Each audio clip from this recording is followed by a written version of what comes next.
Hello and welcome back to a brand new video with a brand new camera. And today we're going to be doing a video that I've been meaning to upload for a long time. It's a long awaited video. Finally going to be getting to my Final Fantasy XIV Stormblood review. So within the last couple of reviews I've done, I try not to talk too much about spoilers. This time I am going to be, but I do recommend that if you haven't played through Stormblood and you do not want to know and be spoiled and anything like that, I would recommend avoiding this one for now and coming back later once you have finished it. Stormblood seems to be not a controversial expansion, but there are certainly people who really enjoy it and there's people who don't as much, and I'm going to be getting into what I think right now. So I do have a few critiques of Stormblood, so I'm going to start with those, and because I believe you should always end on a positive note, that I'm going to do the positives afterwards, and you will see that the vast majority of this video is positives. But let's get started with my critiques of Stormblood.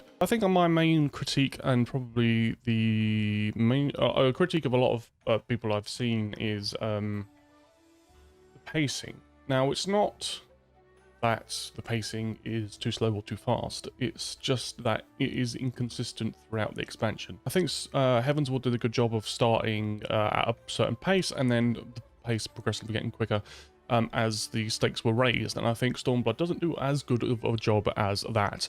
The start of Stormblood, when you go and help the Alamegans, it feels like a real slowdown from the end of Heavensward, and I think that can be quite jarring for a few people. And a lot of the critiques are from that section, and people do say that the expansion doesn't really feel like it kicks in until you start to get to Kugane and places like that. I don't necessarily agree, but I can see why people say that. And I do understand why this could give a few people a negative first impression, and first impressions are very important for new expansions. Yeah, I can understand why this would put people off initially when playing through Stormblood. And I do have to say that starting off in the fringes, helping the Alamegan war effort felt like a weird place to begin the story.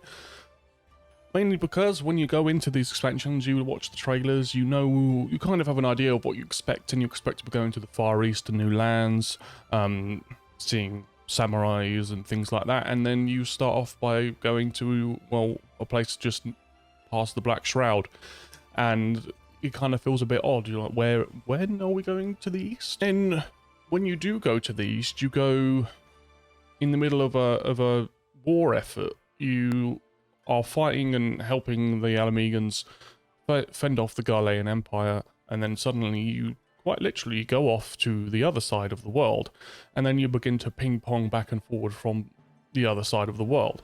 It kind of feels a bit odd at times. And we do have the kind of two stories going on simultaneously of the Alamegan defense and the Dorman rebellion and revolution, and I do feel like those are both very good stories, but they don't always link up as well, and they don't always flow together as well.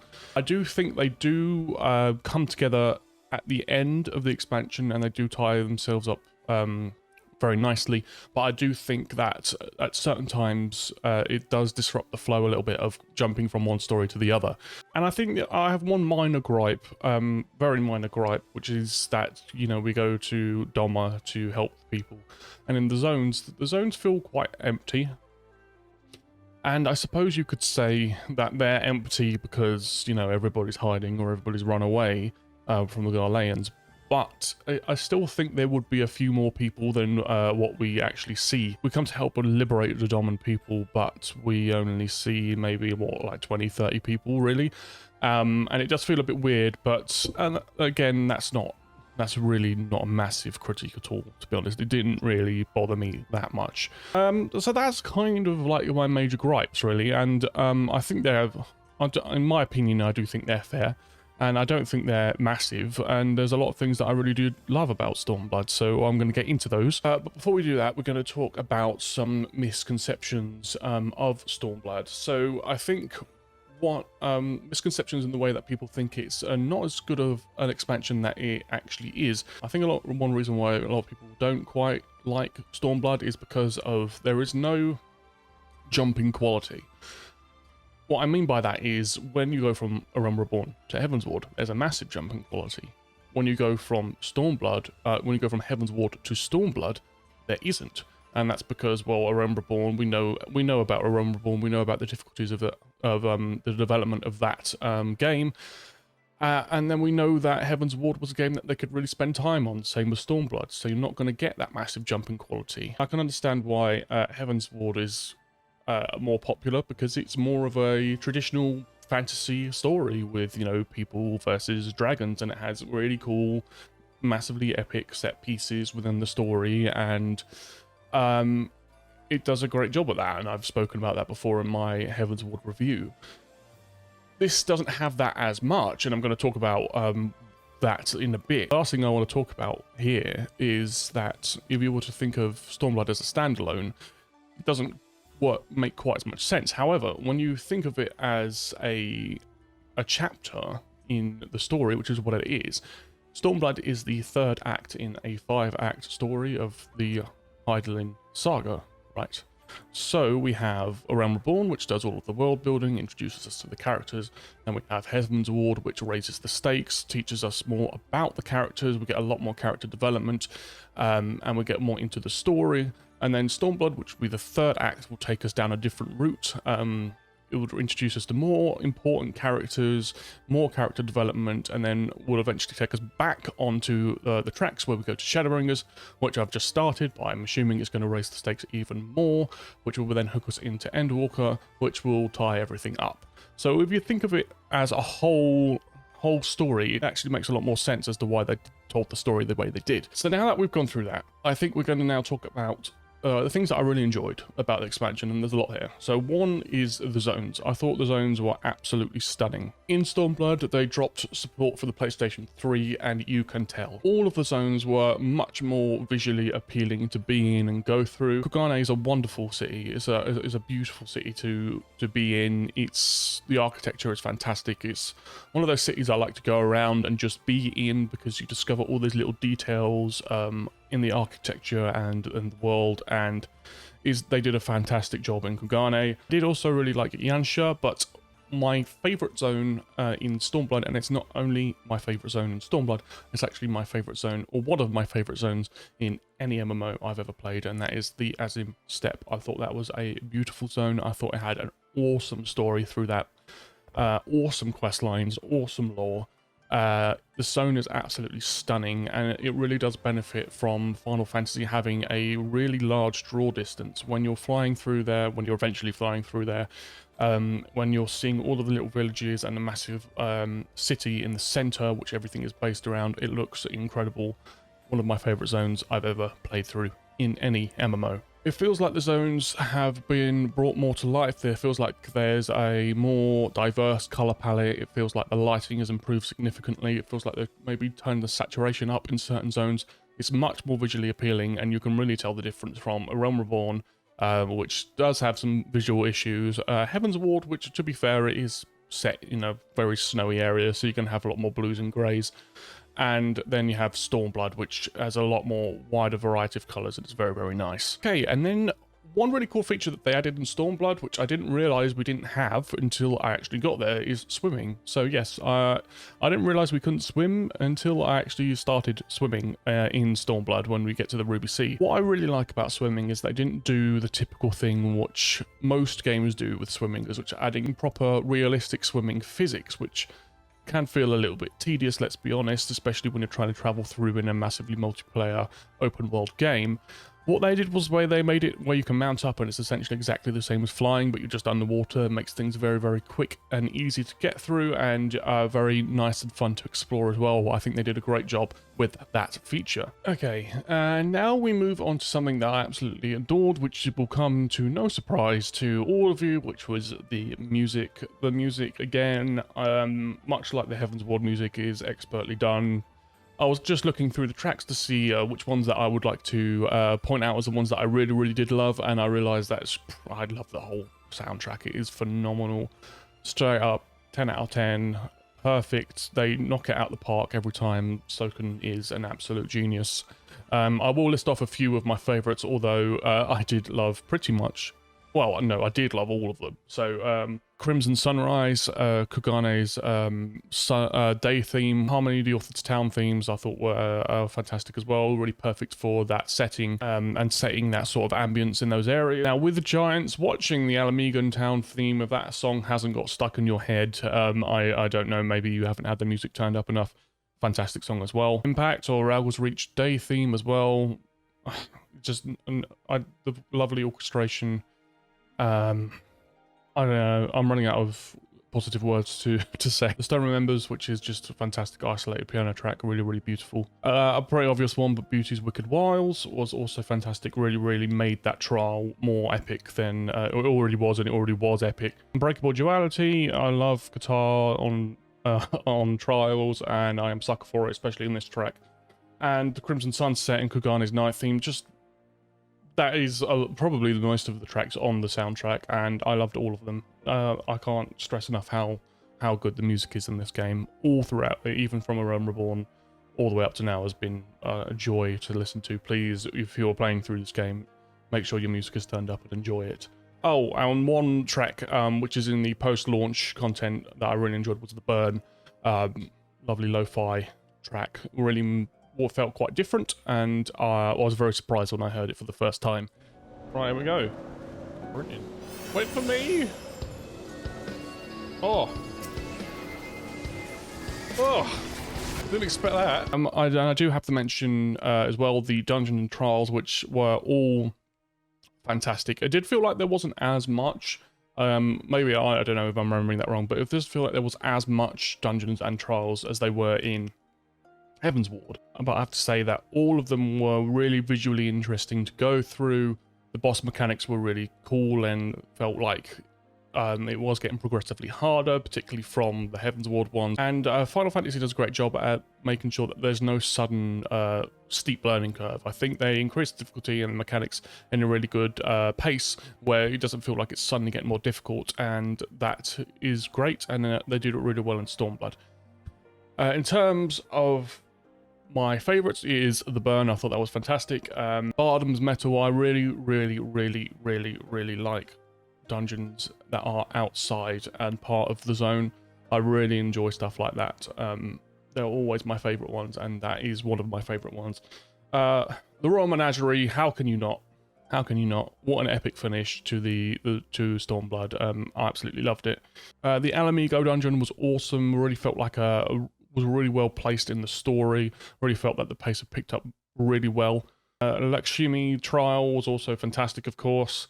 And obviously as well, Castrum Flumini, which was a really cool boss battle, and was a really cool way to end the post-launch content for Stormblood before it moved on to the pre-launch content of Shadowbringers. The massive positive for Stormblood is the side content. I thought the class quests for the Dragoon, which is what I play, were all really cool, really interesting. Had a really cool boss fight with a massive dragon.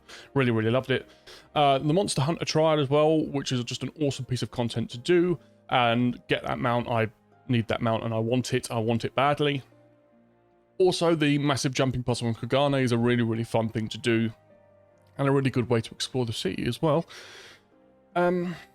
Admittedly, up to now, I had been beelining the MSQ because I want to make sure that I am there and ready for Endwalker when it comes out. Although, because of the side content in Stormblood, it has tempted me away from the MSQ, and I am now trying more of the side content. Now I am doing crafting. I've tried a bit of PvP, although I'm terrible at it. Absolutely awful. And I've been doing Gold Saucer. I've been doing the Chocobo stuff, and that's because I got into the side content in this expansion, and I've been having a great time. Now we move on to something that I think this expansion does extremely well, and that is the characters. Particularly the character development for characters like Lise, which is one that I'm going to talk about in a bit, because before I talk about them, I want to talk about our villains. And Xenos, for me, is an absolutely fantastic villain. I thought he was an absolute 10 out of 10. I loved him. I love his character. Obviously, I don't love what he does, but I really appreciate and enjoy his character a lot. Luke Annengale has an absolutely phenomenal performance portraying Xenos through the expansion. I felt like whenever Xenos was there, he lit up. every single scene he was in. He was always such an attention drawing character, and I absolutely loved him. I also feel like his introduction to us in the story was perfect when you have the fight with him and Rauga's Reach, and he is extremely powerful, extremely hard to beat. Well, actually impossible to beat, and it's actually quite difficult to get through that section. Was a really great way of introducing to us how powerful he really is and how much of a battle we have with Xenos and the Garlean Empire in this expansion. He feels like a pure villain. He feels chaotically evil, particularly the way that he decided to end his story. I thought he was phenomenal. I absolutely loved him as a character. Brilliant, brilliant, brilliant, brilliant, brilliant. Now, the next person I want to talk about is XIV, which is I have referred to as the Joffrey of Final Fantasy XIV. I absolutely despised him. I hated him. I wanted to punch him in the face. And that just shows how well that he was written and performed. For characters to get that emotional reaction from you, they have to be expertly executed, and Acai absolutely was. And I do have to say, as a side note, I do think the post-launch content of Stormblood was absolutely fantastic. I think it was probably even better than Heavensward. I loved it. Particularly the Garlean and Domon Alliance section, I thought was absolute 10 out of 10. Really, really good. Beautiful storytelling. Loved it. Now that we've spoken about that, I want to speak about the 3 main female characters in Stormblood. Before I go into why, I'm going to talk about Lise. Her Stormblood is Lise's expansion, really. It was a huge amount of character development for her. I do feel as when she was Yida, she felt a little bit one-dimensional, kind of like just sort of like she was just there, not really doing much. But throughout the Stormblood expansion, they do tell the story of how she develops from Ida into the leader of the Alamegan Empire. Her story in this is really, really well told, and her growth was a fascinating sub-story to the main plot of Stormblood, and she becomes a character that you don't really think much about being one of the main ones that you start to care about. And by the end of the expansion, it's going to be someone that you feel really, truly connected with. They did a phenomenal job with developing Ida into Lise. Really phenomenal. So now I want to speak about the 3 main female characters in the Stormblood expansion, because they show the paradigms, the 3 paradigms of being involved in a story like this one, which is a story of war, liberation, revolution, and conflict, where you have Lise, who is part of the rebels, who is fighting to liberate and set her people free from a tyrannical reign. And then you have Fordola, although she comes from and her family's from the people who were being persecuted in the Alamegans, she sides with the Garleans and sides with the rulers, because she thinks it's the best way to protect her and her people. She thinks she is doing the right thing. And then you have Yotsuyu, who is simply exploiting the situation to her own personal benefit. And what I like about this, and what I think needs to be highlighted, is how well each of these character stories are told. I've already spoken about Lise, but also with Fordola and Yotsuyu, it would be very, very easy for the writers to just have them as pure villains and not worry about developing them anymore. But you learn all of these characters here, no matter how bad they act and no matter what evil things they do, are always humanized. You always learn how they got to this situation where they are. Particularly with Yotsuyu, when you learn about a terrible backstory, how she's had a horrible life, and how when the story was being told about her, all the men would come to see her, but she was dead behind the eyes. And you begin to realize that she wasn't always the way she was, and there was a process to her becoming so cold and heartless, which we see in the story. I think that is extremely well written, and it's not just with the 3 female characters, it's also with Acai, how Xenos saved him from being killed, and that's why he's so loyal to him. Moving on to that, we're going to talk a bit about the story, and I think the main difference between, I've kind of spoken about it a bit already, but the main difference between Heavensward and Stormblood is that Heavensward is high fantasy, and although Stormblood is definitely a fantasy story, it is less so than Heavensward. It's more about war, boots on the ground, conflict, revolution, boots on the ground conflicts between people, There are massive, large set pieces, epic, grand, fantasy, cool moments. Yes, there are those moments, but there just aren't as many as there are in Heaven's Ward. The story that they tell is more of a terrible situation that a lot of people do live through. And I think they really, really do expertly tell the story of the people of Doma, who are innocent people in between a conflict of ideologies. And when I was doing my research for this expansion, learning what other people think and seeing other perspectives and learning the general consensus about this expansion, there was a lot of people who come from countries that have been liberated and have gone through fighting for their own independence, who really do connect with this story. And being able to properly emulate the parallels of real life conflict and revolution and fighting for your own freedom and liberation is extremely difficult to do, especially doing it in a way that isn't disrespectful or isn't pandering, and doing it in a way where, and it seemingly has, where people who have actually lived through things like that and experienced things like that do really connect with it. And on that basis, we have to say that being able to achieve that is no small feat, and actually this writing in this expansion is in many ways phenomenal. And I know there's a lot of people who didn't quite connect with Stormblood maybe, and perhaps, and I'm not saying this of course for everybody, but perhaps a few of those people who didn't connect are people who are very similar, who live in very similar situations to myself. And let me speak candidly for a second. I'm a person who was very fortunate enough to be born into a first world developed country, and for me, stories of conflict and revolution and war and things like that are things you see on the news. They're not things that you actually live through. But this expansion has opened my eyes somewhat to that perspective, and you have to say that expansion has to be very, very well written to be able to do that, and this one definitely is. Really, really is.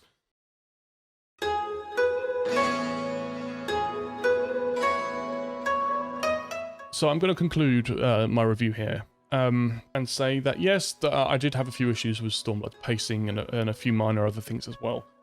But on the whole, I think this expansion is a phenomenal achievement. I think it's a fantastic expansion, and I think in many, many ways it's underrated and underappreciated.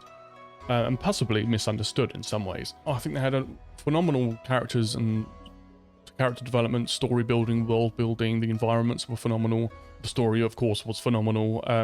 And the dungeons and trials and the music were, as you expected, incredible as they always are. But being able to walk the balance of having a story that has parallels to real life, but also has enough fantasy to keep you immersed into a different world is incredible. Despite the few complaints that I have with it, I think Stormblood is a fantastic expansion, and overall I think it was very well executed. And on that note, although I can certainly understand why the majority of people do prefer Heaven's Ward as an expansion, and as you can, if you've watched my review, you know that I absolutely adored Heaven's Ward. I adored every single part of it. But I do think that there are things within Stormblood that are incredible, that do deserve recognition, and I do think that Stormblood is an absolutely magnificent expansion and a brilliant chapter to the Hylian saga. And that is my review of Final Fantasy XIV Stormblood. If you've played through Stormblood, why don't you let me know what you thought of the expansion? Let me know in the comments below if you agree with me or if you disagree with me. Also, let me know in the comments below. I'll try to reply to those as many comments as I possibly can. Please do like the video if you did like it. It does really help me out. And I am now well into Shadowbringers, and that review will be coming. And I can tell you I have a lot to say. So please make sure that you subscribe for that, because that will be coming out as soon as I finish it. Thank you all so much for watching. I really do appreciate it, and I hope to see you in the next video. Thank you very much. Bye-bye.